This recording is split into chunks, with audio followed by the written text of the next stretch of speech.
All right. Um, so, I mean, another thing to think about in terms of public health programs is harm and risk. There's two sorts of harms and risks in public health. There's one that we assess early on to say that, there's an immediate risk of this population with an infectious disease, or, and we need to, and surveillance helps with that. But then also there's also looking at what harm and risk might come out of a program, and being able to critically look at that and how to deal with that is also something that's really important. So when we're talking about risk, we're talking about, risk refers to the possibility of a hazard, and that it then results in an adverse health event. So in public health, an intended intervention can sometimes result in an adverse health event.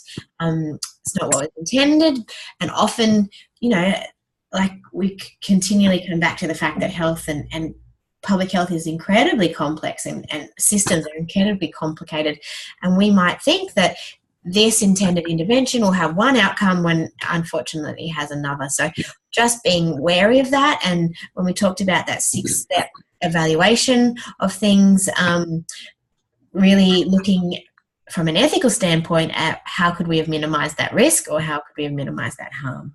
And of course, benefit also refers to the possibility of a protective factor with a positive result. So that's what we ultimately would like to have in program delivery, but if that was achieved or not is something that we need to think about in evaluation and ethics as well.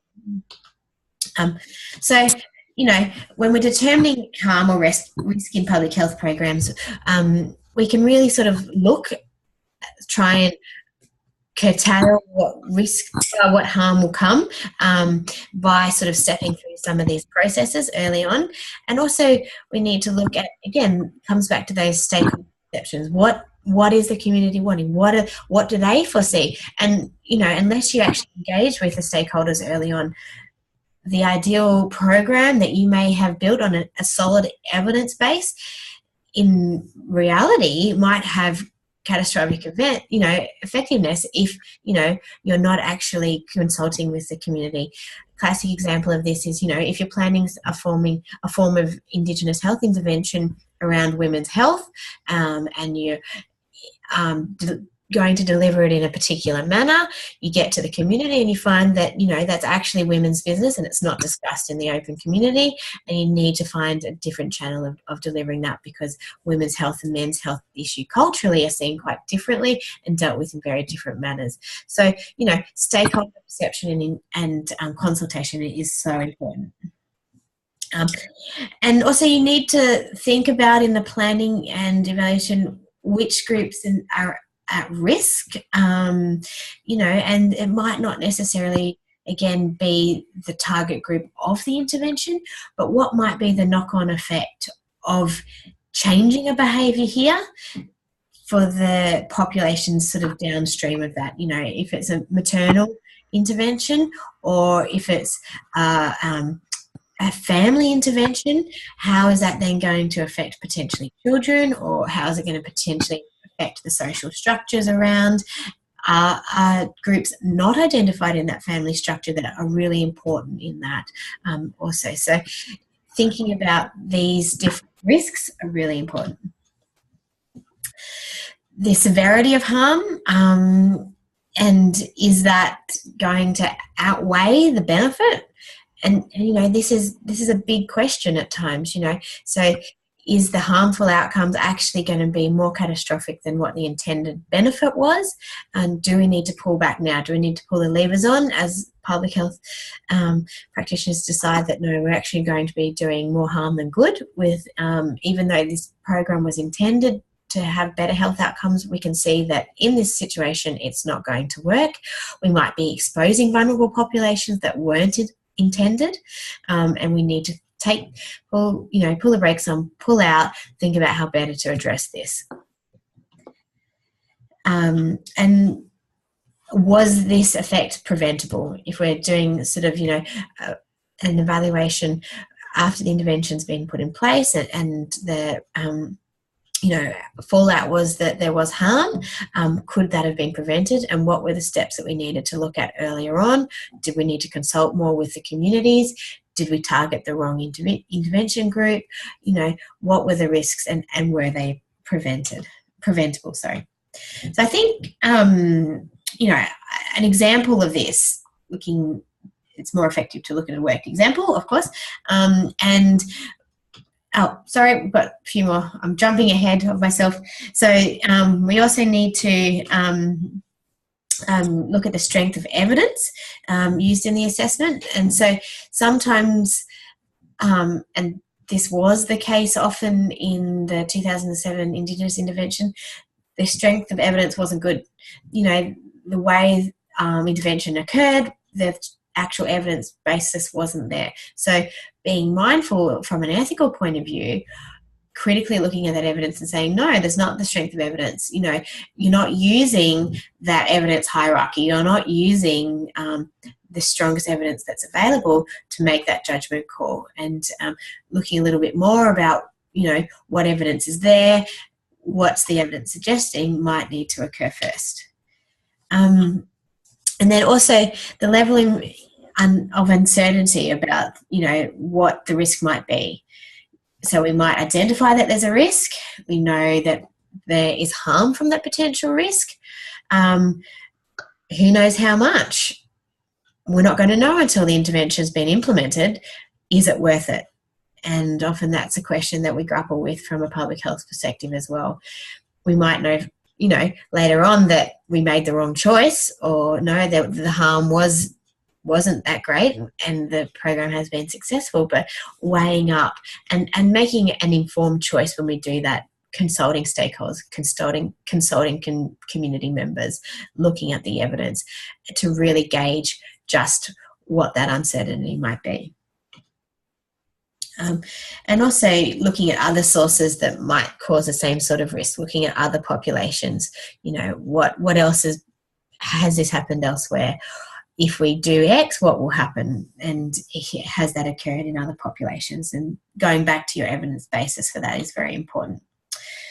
So this is the example that I was just about to launch into a minute ago. But so we know that public health campaigns may lead to unintended consequences in some circumstances. And an example of this is actually when we're talking about weight-related health public messaging and disordered eating. Okay, so, often we don't see these harms when we're building these interventions, and obviously there's a huge amount of evidence about needing to look at health-related messaging or obesity-targeted messaging from a public health standpoint, but what might be some of those unintended harms that are experienced, and particularly around that those vulnerable populations such as adolescents and young adults, and are we actually facilitating problem eating through some of the messaging that we're providing? So this was a framework that's been drawn up to assess this and look at this, and thinking about, from obviously the green is healthy through to problematic, and we'll do a step through worked example in a minute, but so if you're looking at messaging that's surrounding eating and weight control, so we see healthy eating and regular eating patterns being the healthy end, but then the extreme end of that is obviously those really disordered eating behaviours, and then in the middle ground that are not to be dismissed are around those sort of random dieting practices. I might start trying this diet. I might look at doing this. I want to shed 20 kilos in 5 weeks. Those really sort of unrealistic health goals or weight goals that might be being played out. And then you've got obviously your clinical diagnosis of those long-term eating disorders right at the problematic end. Physical activity. Moderate physical activity to keep healthy is great, but then you've got the problematic end where physical activity really ends up being that excessive exerciser with the ambition to lose excess amounts of weight on a regular basis, even if that's not necessarily needed. Of course, body image comes into it and needs to be considered, and particularly in those vulnerable, impressionable populations, is the messaging we're giving going to actually affect what those vulnerable populations see, and how do they interpret the messaging. And then the physical status, what is considered normal? Is that their normal? Is that our normal? What do they see as normal? Are we, perceiving that, overweight and obesity is, an issue for people that are not necessarily actually falling into those clinical categories. So I'm just going to use a worked example here now. And I know it's a busy slide. I'll put this resource up on Views as well. But let's have a look at, so that first dimension is eating and weight control practices. So we know that here in the green, healthy eating and regular eating patterns is a big public health message in terms of weight control and reducing that risk factor of obesity. So we know that, when we're working with populations and general populations, bearing in mind that there might be unknown harm occurring in vulnerable populations, we need to be mindful in the messages we're providing. So, a helpful message might be healthy and a balanced eating in line with appropriate guidelines. So eating within those dietary guidelines is healthy. An appropriate message, appropriate balance between energy intake and physical activity. So looking at it being a balance, not saying you need to be involved in a great deal of vigorous activity, and also a stage of growth, and who are you targeting it this at? Are you targeting it at 40, 50-year-old individuals, or are you targeting it at children, and what's your messaging? So less helpful messaging can be talking about calorie restriction or swapping calorie, looking at diet from more a pure energy sense, and not really looking at it in a balanced sense that it was in that healthy messaging. And then also really focusing on the fact that the messaging is around weight and eating and weight. So, if you eat better, you'll be a better weight, instead of pairing it with physical activity and weight and being in a balanced sort of paradigm.